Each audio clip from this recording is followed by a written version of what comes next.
우리가 목요일까지 요한복음 다루다가요. 이제 시편을 좀 보고 있습니다. 또 고난 주간과 부활 주일에 다시 요한복음으로 돌아올 것으로 생각하는데, 시편은 전체적으로 하나님의 토부, 하나님의 선하심, 또 하나님의 복되심. 히브리어 토부가요. 하나님께서 천지를 지으시고 참 좋았더라 하셨던 그게 토부인데요. 근데 해석이 많이 돼요. 하나님의 선으로도 해석이 되고 또 복으로도 해석되고. 그래서 오늘 이제 시편에 깔려 있는 사람이 어떤 감정을 갖건 하나님은 선이셨고 하나님은 우리의 복이시다라고 하는 큰 주제가 이제 시편의 주제가 되겠습니다. 그래서 오늘 시편 73편도 1절에 하나님이 참으로 이스라엘 중에 마음이 청결한 자에게 선을 행하시나라고 이렇게 선포하시고, 또 마지막 28절에 하나님께 가까이 함이 내게 복이라, 선이나 복이나 다 원어는 토부가 되겠습니다. 그래서 오늘 이제 이 본문은 시편 저자가 악인들이 잘 되고 나는 힘든 가운데 오늘 이 말씀을 이제 하시는 겁니다. 그가 깨달은 내용들을 이렇게 말하면서 우리에게도 그런 일이 있잖아요. 왜 나는 뭐 열심히 좀 신앙생활 하는데 믿지 않는 사람들이 저렇게 더 잘 되는 것 같고, 그런 느낌이 있을 때, 그때 오늘 이 시편 저자가 고백하는 것이 이제 우리의 마음에 와닿고 하나님이 이런 감정을 이해하시고, 그러나 하나님은 최종적인 선이시고 내게 복이시라는 사실을 이제 시편 기자가 고백한 것처럼 우리도 그와 같이 또 고백할 수밖에 없다는 것을 오늘 본문은 가르쳐주고 있는 것이죠. 에드워드 저스튼 목사님께서 있었던 일화 중에, 그가 병원에 갔을 때 제 옆방에 입원한 아이가 링거 주사를 맞지 않으려고 울었습니다. 아이가 너무나 두려워하여 간호사들이 주사를 놓을 수가 없었습니다. 그때 그 아이의 아빠가 아이를 꼭 껴안아주며 얼굴에 몇 번이고 입 맞추어 주었습니다. 사랑한다는 말을 몇 번이나 되풀이했습니다. 한참을 그러고 있으니 아이의 발에 주사바늘이 들어간 모양이었습니다. 아빠 품에 안긴 꼬마는 아빠가 왜 자기를 그 고통에서 벗어나게 하지 않았는지 다 이해할 수 없었지만, 아빠가 꼭 껴안아주고 입 맞추고 사랑한다고 말해주는 것을 통하여 우리는 하나님을 이해할 수 있을 것 같았습니다. 이런 글이 있어요. 정말 그런 거, 우리에게 고통에서 벗어나지 못하고 악인들이 형통하면 참 지켜봐야 되는 그런 순간들이 있지만, 그러나 하나님께서 우리를 꼭 껴안아 주시고 사랑한다고 하시고, 그러나 그 모든 것들이 우리에게 유익이 되게 하시는 일들. 그래서 에드워드 저스튼 목사님은 그렇게 주사를 맞는 아이로 우리가 고통 가운데 왜 그것을 해결해 주지 않는 하나님, 그것을 이렇게 비유하면서 말도 비유했던 것을 제가 오늘 말씀드린 것입니다. 바로 73편이 이런 고백입니다. 그래서 어제 본문은 악인들의 형통, 의인들의 고통이라는 그런 제목으로 다루기도 했습니다. 시편 73편은 아삽의 시입니다. 다윗 시대 성가대 대장에, 오늘날로 보면 성가대 대장을 맡은 성전에서 찬양을 섬기는 대장입니다. 그런데 그에게 시험이 닥쳤습니다. 열심히 주님을 위해서 봉사했는데요, 14절에 어제 본문에 나는 종일 재난을 당하며 아침마다 징벌을 받는도다라고 하는 환경이 그에게 닥쳤고 괴로움이 닥쳤습니다. 그래서 2절에 보면 나는 거의 넘어질 뻔하였고 나의 걸음이 미끄러질 뻔하였다고 그렇게 실족한 마음을 하나님께 고백합니다. 그가 실족한 이유는 다른 게 아닙니다. 3절에 보면 이는 내가 악인의 형통함을 보고 오만함을 질투하였음이로다라고 말합니다. 그런 마음이 왜 생겼냐? 악인들이 잘 된 거예요. 오만한 자를 질투하기 시작하는 거예요. 악인들이 어떻게 하나님 저렇게 잘 됩니까? 나는 말씀대로 살라고 하는데 왜 이렇게 힘듭니까? 그러나 그가 예배할 때, 하나님 앞에 섰을 때 그가 깨달았던 것이 있어요. 그게 바로 오늘 17절 말씀 이제 시작하는 거예요. 하나님의 성소에 들어갈 때에야 그들의 종말을 내가 깨달았나이다. 자, 그래서 아삽이 깨달았던 그 내용들이 오늘 본문에 이제 펼쳐지는 거예요. 이제 하나님 앞에 예배하고 하나님과 함께 경배하고 그 성소에 들어갈 때 들어서 깨달았던 거예요. 우리에게도 동일한 현상이 있을 거예요. 악인들이 잘 되고 저들이 형통한 그 이유, 우리가 주님의 영원한 하나님 나라 입성할 때 우리는 반드시 다 깨닫게 될 거예요. 오늘 아삽의 시가 우리의 아삽의 감정이, 아삽이 느꼈던 것, 아삽이 누리고 깨달았던 것을 통해서 우리도 누리게 된다는 거예요. 아삽이 깨달았던 것 세 가지가 있었는데, 첫 번째는 뭐예요? 하나님 왜 악인들이 형통합니까? 그에 대한 답을 찾았다는 거예요. 그게 18절부터 19절입니다. 악인들이 잘 되고 출세하고 잘 먹고 잘 사는 것 같았는데 깨달은 게 있어요. 18절부터 19절, 주께서 참으로 그들을 미끄러운 곳에 두시며 파멸에 던지시니, 그 잘 되는 것이, 풍성한 것이 미끄러운 곳에 두시는 거예요. 파멸에 던져지는 거예요. 그들이 어찌하여 그리 갑자기 황파되었는가? 놀랄 정도로 그들이 전멸하였나이다. 성도 여러분, 믿지 않는 사람들 잘 되는 거 부러워할 필요 없어요. 기름진 것 같고 저들이 정말 잘 된 것처럼 보여도 우리는 그들의 진멸과 파멸과 황폐를 수십 년이 안에 볼 수도 있고요. 보지 못하면 아삽이 성전의 입구에서 성전에 들어가다 깨달은 것처럼 우리는 영원한 하늘나라 들어가다가 당연히 깨닫게 된다는 거예요. 그러므로 18절과 19절엔 악인의 그 형통함이 마지막에 보여주는 장면이니까 부러워할 거 없다는 거예요. 부러워할 거 없는, 아삽이 이것을 깨달은 거예요. 그리고 아삽이 또한 깨달은 것이 두 번째 무엇이었어요? 하나님은 의인의 수고를 왜 잊으셨습니까? 라는 것, 그 아픈 것이 있었는데 깨달은 것이 있어요. 아, 내가 너무 무지했구나. 하나님 잊어주세요. 제가 무지했어요. 잘못 알았어요. 저 짐승 같았어요. 생각이 없는 사람. 그래서 짐승같이 울부짖었는데 정신 차리고 보니까 성소에 들어갈 때, 그리고 종말의 때 자기가 깨달은 것이 있었다는 것, 그것이 20절이에요. 그래서 주여, 사람이 깬 후에는 꿈을 무시함 같이 주께서 깨신 후에는 그들의 형상을 멸시하리이다. 하나님 잊어주세요. 꿈꿨다가 악인들이 잘 되는 것도요, 일장춘몽이라고 하잖아요. 그러고 보니까 성경에 있는 말씀이 비유에도 있어요. 그냥 잘 형통한 것 같아도 하루아침에 꿈이 잠에서 깨면 그것들이 형상이 다 사라지는 거죠. 기억이 안 나는 것처럼 우리들이 정말 하나님을 위해서 원망했던 것도 성전에 들어가는 날, 그리고 그들의 종말을 깨달은 것처럼 우리도 한순간에 모든 형상, 잠에서 깬 것처럼 그동안 내가 괴로워했고 고통스러워했고 악인들의 형통을 부러워했던 거, 꿈에서 깨면 다 사라지는 것처럼 그렇게 하나님께서 사라지게 하신다. 그뿐만 아니라 그가 깨달은 것, 모든 것이 하나님의 은혜였습니다라고 하는 것을 이제 깨달았다는 거예요.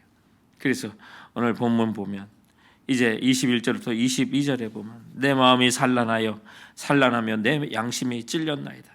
내가 이같이 우매 무지함으로 주 앞에 짐승이었습니다. 하나님, 제가 주님께 오해했습니다. 주님의 이조차도, 이 고통조차도 악인들이 형통하고 의인 내가 주님 앞에 서서 정말 발부둥 치며 올바로 살아보려고 했는데 내게는 이런 고통이 있었던 거, 이거 하나님의 은혜였습니다. 그동안 제가 몰랐기 때문에 그랬습니다. 하나님, 내가 정말 무지했습니다. 주 앞에 짐승이 된 것 같네요. 바로 그거예요. 그가 깨달은 게 뭐예요? 우리가 깨닫는 거 동일한 거예요. 사도 바울이 깨달은 것과 동일한 거예요. 높음이나 깊음이나 다른 아무 피조물이라도 우리를 우리 주 그리스도 예수 안에 있는 하나님의 사랑에서 끊을 수 없었던 거예요. 주님의 그게 사랑이었어요. 끊을 수 없었던 그런 사랑이었어요. 그래서 오늘 23절에는 내가 항상 주 앞에 함께하니 주께서 내 오른손을 붙드셨나이다. 그때 주님께서 나를 놓으신 것이 아니라 주님의 오른손으로 나를 붙드셨군요. 그것을 지금 고백하고 있는 거예요. 그뿐만 아니라 24절에 주의 교훈으로 나를 인도하시고 후에는 영광으로 나를 영접하시리니. 주님께서 후에는 나를 영광으로 인도하시려고 그렇게 고통 가운 환경 속에서도 침묵하셨고요. 나를 정말 그 어려움 속에 두셨지만 돌아보니 주님께서 나의 오른손을 굳게 붙드셨습니다. 놓지 않으셨습니다. 한마디로 말하면 주여, 정말 다 은혜였네요. 주님 은혜였네요. 지금 아삽이 그렇게 고백하는 거예요. 그래서 그가 갖고 있는 하나님을 향한 그 고백이 뭐예요? 25절에 하늘에서는 주의 누가 내게 있으리요 땅에서는 주밖에 내가 사모할 리 없나이다 라고 그가 고백하는 거예요. 여러분 정말 그의 고통 가운데 내가 실족할 뻔했습니다. 정말 악인의 형통을 보고 오만한 자를 질투했었습니다. 내가 종일 재난을 당하며 아침마다 징벌을 받는다. 그렇게 고백했는데 돌아보니 하늘에 있는 주에 내게 다른 분이 없습니다. 땅에서는 주밖에 내가 사모할 리 없습니다. 라고 고백합니다. 그러면서 이거 시편 저자 아삽이 보내는 하나님께 보내는 사랑의 고백이에요. 사랑의 고백이에요. 26절에 내 마음과 내 육체와 마음은 쇠약하나 하나님은 내 마음의 반석이시요 영원한 분기시로다. 우리가 재정적으로 안 믿는 사람 더 풍성하다고 부러워할 거 없어요. 우리 하나님이 나의 분기십니다.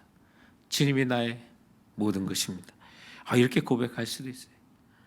믿음의 반석에 굳게 선 자는 영원한 분기시 되신 우리 하나님으로 인해서 정말 감사하고 그러다 보니 깨달은 것은 악인이 형통한 게 아니에요. 그들은 정말 명말받을 사람이에요. 망하게 될 사람이고 그래서 27절에 무릇 주를 멀리하는 자는 망하리니 음녀같이 주를 떠난 자를 주께서 다 멸하셨나이다. 근데 여기서 음녀로 비유된 주를 떠난 자, 영어로 보면 성실하지 못한 unfaithful이라고 이렇게 돼 있어요. 그러니까 우리가 주님 성기들에도 꾸준하지 못하고 신실하지 못한 음녀로 비유하는 거예요. 굉장히 정말 우리가 계속해서 신실하게 주님을 섬겨야 되는 이유가 바로 그런 거예요. 주님이 나의 분기 되시고 주께서는 나의 오른손을 붙드시고 놓지 않았는데 자꾸 우리가 떠나는 거예요. 자꾸 떠나는 거예요. 하나님을 떠나는 인생이 망하는 거고 주를 멀리하는 자가 망하는 거고 주님 앞에 신실하지 못한 자가 멸해진다는 사실을 깨닫는 거예요. 그래서 오늘 이 아삽은 그가 깨달은 것이 하나님께 가까이 함이 내게 복이답니다. 하나님 가까이 하는 게 복입니다. 그 순간에도 하나님께 더 가까이 가기 원합니다. 그것이 28절에 있는 마지막 고백이 되는 겁니다. 하나님께 가까이 함이 내게 복이라. 내가 주 여호와를 나의 피난처로 삼아 주의 모든 행적을 전파하리로다. 하나님 힘들지라도 하나님을 가까이 함이 내게 복이었습니다. 복입니다. 그렇게 고백하는 거예요. 여러분 정말 우리가 어려워도요 그 순간에 하나님께 더 가까이 나갈 순간이에요. 더 가까이 해야 할 기회가 되는 거예요. 하나님과 가까이 하면 주님의 임재가 내게 찾아오고 주님의 영광이 내게 전이가 되고 주님과의 친밀함을 우리가 갖기 시작하면 세상을 향했던 질투와 시기와 두려움을 몰아내는 우리 심령 속에 주님의 영혼의 파도를 주님께서 일으켜 세우시고 하나님께 가까이 하면 진짜 힘이구나. 하나님께 가까이 함이 내게 승리를 가져오는구나. 하나님께 가까이 함이 내 인생의 모든 문제에 해답이 되는구나. 그렇게 깨닫게 된다는 거예요. 그렇게 우리 영혼이 회복되면 인생은 거기서 끝나는 게 아니에요. 혼자 고통 가운데 허우적대다 끝나는 게 아니라 우리에게 사명을 이제 깨닫게 하시고 그 일을 위해서 일어나게 하시는 거예요. 그래서 오늘 이 아삽이 고백하는 것처럼 내가 주 여호와를 나의 피난처로 삼아 주의 모든 행적을 전파하리이다. 복음 전파를 위해 나의 그 모든 고통이 이제 쓰임 받게 되고 마의 그 모든 과거가 동일한 고통을 당하는 사람을 도울 수 있는 그래서 주께서 이런 상황 속에 나를 이렇게 인도하셨다고 주님이 나에게 행하신 그 모든 행적을 간증하고 이끌고 전파하는 일에 쓰임받도록 하신다는 그 사실을 오늘 아삽은 그의 간증을 통하여 그의 삶을 통하여 우리에게 전파하고 있는 것입니다. 어려울 때마다 하나님을 가까이 하면 내게 복이라는 사실 오늘 주님은 이 말씀을 통해서 우리에게 주시는 것입니다. 우리가 뉴스를 통해서 들었던 그런 소식이기도 하는데 2005년도 3월에 중순에 미국에서 일어난 일들 가운데 새벽 2시에 애틀란타 동쪽의 어떤 조용한 주택가에 주차장에 아파트에 들어서던 애슐리 스미스라고 하는 그 여인에게 갑자기 무장괴한이 총을 들고 다가와서 집으로 들어가도록 했고요. 그 무장괴한은 브라이언 니콜스라고 하는 이름의 남자인데 바로 그날 아틀란타 풀턴 카운티 법정에 출두해서 재판을 받던 중에 그를 지키고 있던 그런 보안관의 총을 뺏어 법정 판사를 비롯한 4명을 살해하고 도주했던 바로 그 범인이었던 것입니다. 그리고 무려 7시간 동안 이 여인은 자기 집에서 이 괴한과 함께 시간을 보내고요. 이 애슐리는 손발이 묶여 있었지만 그녀는 그리스도인이었고 이런 가운데 침착하게 기도한 후에 바로 그와 함께 대화를 시작하게 되었는데 마침 그녀의 말에 감동을 느낀 이 괴한 브라이언 니콜스가 이 여인의 묶었던 손을 풀어주었다고 합니다. 그러자 이 애슐리 스미스가 책을 좀 읽어도 되겠느냐고 그렇게 물었다고 하고요. 바로 그가 그 순간에 읽었던 책이 성경과 함께 우리가 잘 아는 니고레 목사님의 목적이 이끄는 삶 32일째 그 내용이었답니다. 뜻밖의 범인은 책의 내용에 대해서 그녀에게 물어봤고 또 애슐리는 그와 더불어 인생의 목적에 대한 대화를 나누기 시작했고요. 아침이 밝아오자 애슐리는 그를 위해 팬케이크를 구워 눈물을 글썽이는 그에게 애슐리는 자수를 권하며 오늘 당신과의 만남에도 하나님의 목적이 있을 거라고 말해를 주었다고 합니다. 얼마 후에 다른 곳에 가 있는 딸을 자기가 데려오도록 만나도록 해달라고 허락을 요청했는데 의외로 이 브라이언은 순수히 그녀를 집을 나서도록 허락을 했었다고 합니다. 그래서 이 애슐리는 딸을 만나도록 나와서 경찰에 신고하여 이제 브라이언 니콜스를 검거하게 되는데 브라이언은 아무 저항 없이 경찰들 앞에 스스로 나왔었다고 말하고 있습니다. 그런데 많은 이 사실을 이제 뉴스에 보도되면서 어떻게 그런 정말 두려운 상황 속에 책을 읽을 용기가 생겼느냐고 뉴스에서 보도했었고 이 애슐리 스미스는 말하기를 자기도 한때 마약 중독자였는데 주님의 은혜로 구원을 받았고 아침마다 성경을 읽었고 그리고 경건의 서적을 읽는 것이 자신이 변화되어가는 삶의 가장 우선순위였다고 그렇게 말하면서 그 위험한 순간에도 내가 무엇을 해야 할까 잠시 생각하는 가운데 하나님을 가까이 하는 일이 이 순간에도 가장 중요한 일이라고 그가 생각이 들었다고 인터뷰를 했던 것입니다.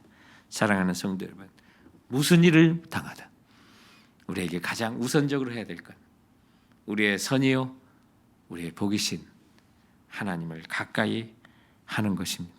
오늘 아삽은 정말 다윗 왕의 사랑받는 궁중의 음악인으로서 성가대 주의자로서 왕과 권력 앞에 어쩌보면 왕의 남자였지만 그의 인생 앞에 다른 권력자들의 주위에 쌓여서 정말로 어려움을 당하고 악인들의 고통 가운데 그는 정말 악인들의 형통 가운데 고통을 당했던 일을 경험했을 것이라고 짐작하는 이 순간에도 그는 하나님께 엎드려 하나님께 가까이함이 내게 복입니다라고 선언했던 것처럼 사랑하는 성도 여러분, 오늘 이 아침에 주님을 가까이함이 내게도 복입니다라고 고백하며 나가는 우리 모두가 되기를 주님의 이름으로 축원드립니다.